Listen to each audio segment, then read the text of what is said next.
ನಮಸ್ಕಾರ ವೀಕ್ಷಕರೇ, ಇದು ಎಂಜೆ ನ್ಯೂಸ್ ನೆಟ್ವರ್ಕ್. ವಿಜಯಪುರ ಜಿಲ್ಲೆಯಲ್ಲಿ ಅಬಕಾರಿ ಅಧಿಕಾರಿಗಳು ಭರ್ಜರಿ ಕಾರ್ಯಾಚರಣೆ ನಡೆಸಿದ್ದು, ಅಕ್ರಮವಾಗಿ ಸಾಗಾಟ ಮಾಡುತ್ತಿದ್ದ ಕಳ್ಳಬಟ್ಟಿ ಸಾರಾಯಿಯನ್ನು ಜಪ್ತಿ ಮಾಡಿದ್ದಾರೆ. ಬೆಳಗಾವಿ ಕೇಂದ್ರ ಸ್ಥಾನದ ಅಬಕಾರಿ ಅಪರ ಆಯುಕ್ತರು, ಬೆಳಗಾವಿ ವಿಭಾಗದ ಜಾರಿ ಮತ್ತು ತನಿಖೆ ಜಂಟಿ ಆಯುಕ್ತರು, ವಿಜಯಪುರ ಜಿಲ್ಲೆಯ ಅಬಕಾರಿ ಉಪ ಆಯುಕ್ತರು ಹಾಗೂ ವಿಜಯಪುರ ಉಪವಿಭಾಗದ ಅಬಕಾರಿ ಉಪ ಅಧೀಕ್ಷಕರ ಮಾರ್ಗದರ್ಶನದಲ್ಲಿ ಈ ದಾಳಿ ನಡೆದಿದೆ. ವಿಜಯಪುರ ವಲಯ ವ್ಯಾಪ್ತಿಯ ಕಾರಜೋಳ ಮತ್ತು ಕಾಖಂಡಕಿ ಗ್ರಾಮಕ್ಕೆ ಹೋಗುವ ರಸ್ತೆಯಲ್ಲಿ ಅಧಿಕಾರಿಗಳು ಗಸ್ತು ತಿರುಗುತ್ತಿದ್ದಾಗ ಈ ದಂಧೆ ಬೆಳಕಿಗೆ ಬಂದಿದೆ.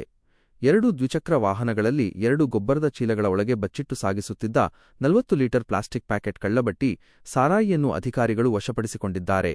ವಶಪಡಿಸಿಕೊಂಡ ಕಳ್ಳಬಟ್ಟಿ ಸಾರಾಯಿ ಮತ್ತು 2 ವಾಹನಗಳ ಒಟ್ಟು ಮೌಲ್ಯ ಸುಮಾರು 73,000 ರೂಪಾಯಿ ಎಂದು ಅಂದಾಜಿಸಲಾಗಿದೆ. ಈ ಸಂಬಂಧ 2 ಪ್ರತ್ಯೇಕ ಪ್ರಕರಣಗಳು ದಾಖಲಾಗಿದ್ದು, ವಿಜಯಪುರ ಕಚೇರಿಯ ಅಬಕಾರಿ ನಿರೀಕ್ಷಕರಾದ ಮಂಜುನಾಥ ಅಶಿರಹಟ್ಟಿ ಹಾಗೂ ಅಬಕಾರಿ ಉಪನಿರೀಕ್ಷಕರಾದ ಸುರೇಶ ಹುನಗುಂದ ಅವರು ಪ್ರಕರಣ ದಾಖಲಿಸಿಕೊಂಡು ತನಿಖೆ ಕೈಗೊಂಡಿದ್ದಾರೆ. ಈ ಕಾರ್ಯಾಚರಣೆಯಲ್ಲಿ ಸಿಬ್ಬಂದಿಗಳಾದ ಅಜೀಂ ಮನಗೂಳಿ, ಗಜಾನಂದ ವಂಬಾಸೆ, ವೀರೇಶ್ ಅಗಸರ್ ಮತ್ತು ಮಂಜುನಾಥ್ ಕಾಂಬಳೆ ಪಾಲ್ಗೊಂಡಿದ್ದರು.